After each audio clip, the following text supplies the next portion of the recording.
Nadreen, आप देख रहे हैं क्राइम टाइम न्यूज। मैं हूं आपका दोस्त Khaiser Khan, bureau chief Crime Time news.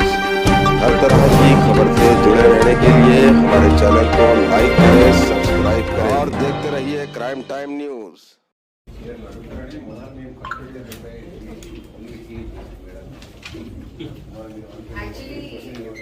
Natural death మనకి చేయాల్సిన అవసరం కూడా లేదు. చాలా మంది ఎందుకు అనవసరంగా చేస్తున్నారు అని కూడా కొంతమంది.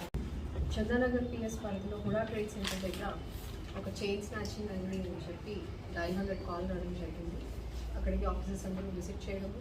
అదే టైంలో మియాపూర్ పిఎస్ లిమిట్స్లోని దీప్తి శ్రీనగర్లో మరొక చైన్ స్నాచింగ్ అటెంప్ట్ అయిందని ఇన్ఫర్మేషన్ రావడం జరిగింది.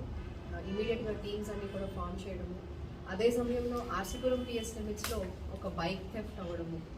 ఇవన్నీ కూడా కంపేర్ చేసుకుంటే ఆర్సీపురం పిఎస్ లిమిట్స్లో అయినటువంటి బైక్ ఏదైతే థెఫ్ట్ అయిందో ఆ బైక్ ఉపయోగించి మియాపూర్లోని చందానగర్లోనూ అఫెన్సెస్ చేయడం వల్ల మనం ఆ దిశగా ఇన్వెస్టిగేషన్ స్టార్ట్ చేయడం జరిగింది. ఆ తర్వాతే టీమ్స్ అన్నీ కూడా వర్క్ చేస్తున్న టైంలో సంగారెడ్డిలో కూడా ఒక అటెంప్ట్ అయిందండి. మళ్ళీ ఒక 1.5 అవర్ గ్యాప్లో మియాపూర్ పిఎస్లో పరిధిలో అదే రోజు మళ్ళీ ఇంకొక చైన్ స్నాచింగ్ అవ్వడంతో ఇవన్నీ కూడా ఒకటే గ్యాంగ్ చేసుకుంటారు అన్న డైరెక్షన్లో మనం ఇన్వెస్టిగేషన్ చేయడం జరిగింది. ఇమీడియట్గా లా and order and CCS teams అన్నీ కూడా కలిపి డిఐ మియాపూర్ పిఎస్ పరిధిలో, తర్వాత చందానగర్ డిఐ అండ్ ఎస్హెచ్ఓ వాళ్ళ పరిధిలో, అట్లనే డిఐ చందానగర్ ఇమీడియట్గా సిసిఎస్ టీమ్స్తో కలిసి మన లా అండ్ ఆర్డర్ టీమ్స్తో కలిసి సంగారెడ్డి వెళ్ళడము, అట్లనే ఆర్సీపురం ఎస్హెచ్ఓ, ఆర్సీపురం డిఐ వీళ్ళందరూ కూడా ఆర్సీపురం పిఎస్ పరిధిలో క్రిమినల్స్ కోసం అఫెండర్స్ కోసము టీమ్స్గా ఫామ్ అయ్యి ట్రాక్ చేసి ఉండడము. వీరందరితో కోఆర్డినేట్ చేస్తూ CCS inspector Srinivas, ACP Shashank, మా ఏసీపీ మియాపూర్ నరసింహారావు గారు వీళ్ళు మానిటర్ చేస్తూ additional DCPs Narasimha Reddy, law and order and CCS various టీమ్స్గా ఫామ్ అయ్యి మనము ఇన్ఫర్మేషన్ పెట్టడం జరిగింది. They also collected intelligence from interstate criminals ఎవరు ఉంటారు అని చెప్పి మనకి సాధారణంగా సంగారెడ్డి నుంచి అక్కడ కూడా అయింది అంటే మహారాష్ట్ర నుంచి కానీ కర్ణాటక నుంచి కానీ అఫెండర్స్ వచ్చి చేస్తుంటారు అన్న ఉద్దేశంతో, అట్లనే మధ్యప్రదేశ్ నుంచి కానీ వచ్చి చేస్తుంటారు అన్న ఉద్దేశంతో ఆ దిశగా మనము చేసినప్పుడు we could find out that A1 and A2 are from ముంబైలో గతంలో వాళ్ళు A1 అంజాద్ షేక్ అనే అతను సుమారు 14 కేసెస్లో అఫెండర్గా ఉండడము, అందులో ఒక రేప్ కేసు కూడా ఉంది. A2 నూరేన్ షౌకత్ హుస్సేన్, ఇతను ఒక 382 కేసు మన సైదాబాద్ పిఎస్ పరిధిలో ఉన్నాడు.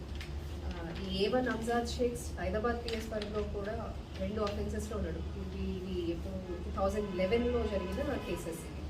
అందులో కూడా A1 A2 105/2011 అనే కేసులో వీళ్ళిద్దరూ కలిసి అఫెన్స్ చేయడం జరిగింది. సో వాళ్ళిద్దరిని పట్టుకోవడానికి ఇమీడియట్గా మనము అప్రిహెన్షన్ కోసము డిఐఆర్సీపురం అండ్ ఇన్స్పెక్టర్ సిసిఎస్ శ్రీనివాస్ వాళ్ళ నేతృత్వంలో ఒక టీం పంపించడం జరిగింది. అక్కడి నుంచి వీళ్ళిద్దరిని, అట్లనే రిసీవర్ ఎవరైతే ఉన్నారో A4 విజయ్ కుమార్ కాంత్ యాదవ్ అని చెప్పి ఇతను A2 ఇద్దరు కలిసి ఒక మర్డర్ కేసులో కూడా అక్యూజ్డ్గా ఉన్నారు.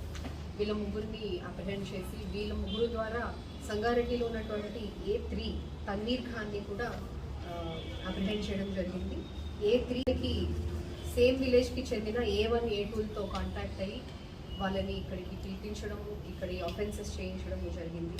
ఈ గ్యాంగ్ అంతా కూడాను మొత్తం ఇప్పుడు 5 కేసెస్ అయినట్టు వీళ్ళ మీద. చందానగర్ మియాపూర్ పరిధిలో 2 చైన్ స్నాచింగ్స్, మళ్ళీ మియాపూర్ అండ్ సంగారెడ్డిలో 2 అటెంప్ట్స్ అండ్ ఆర్సీపురం పిఎస్ పరిధిలో ఒక బైక్ థెఫ్ట్. ఇవన్నీ కూడా ప్రాపర్టీ ఇంటాక్ట్ రికవర్ అయ్యాయి. అలానే మనకి ఈ అఫెన్స్ కమిట్ చేయడానికి యూజ్ చేసినటువంటి స్కూటీ ఒకటి కూడా సీజ్ చేయడం జరిగింది.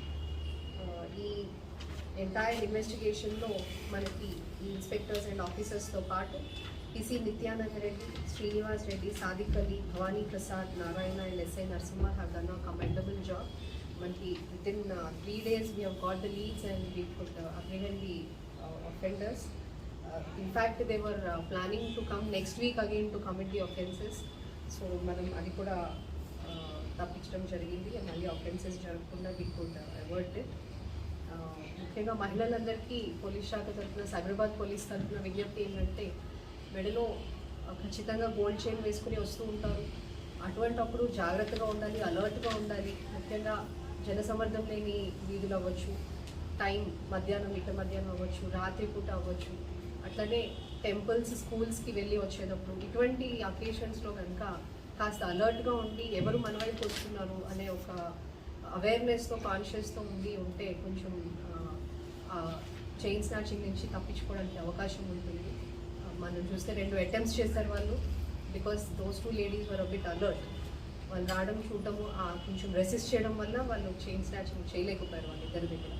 బట్ ఇక్కడ చూస్తే వీళ్ళు కొంచెం ఒక దగ్గర పెద్దవాడు ఉన్నారు, ఇంకొక దగ్గర ఫ్యామిలీతో వస్తూ మాట్లాడుకుంటూ వస్తూ రోడ్డు మీద ఎవరు వస్తున్నారు అనే ధ్యాసలో లేకపోవడం వల్ల వాళ్ళిద్దరి దగ్గర వీళ్ళు అఫెన్స్ చేయగలిగారు. సో అందరూ కూడా మహిళలు బయటకు వచ్చినప్పుడు బంగారు ఆభరణాలతో జాగ్రత్తగా ఉండాలి, అలర్ట్గా ఉండాలి అనేది కోరుకుంటున్నాము. అలాగే అఫెన్స్ అయిన వెంటనే ఇమీడియట్గా డయల్ 100కి కాల్ చేస్తే కనుక police teams can get in to action and prevent other offences to happen, subsequent offences to happen and also apprehend these offenders. Thank you. Jogeshwar, east Mumbai, Maharashtra. Okay, total ఎంత property madam? 8 tulas sir, worth 5 lakhs gold and 70,000 bike.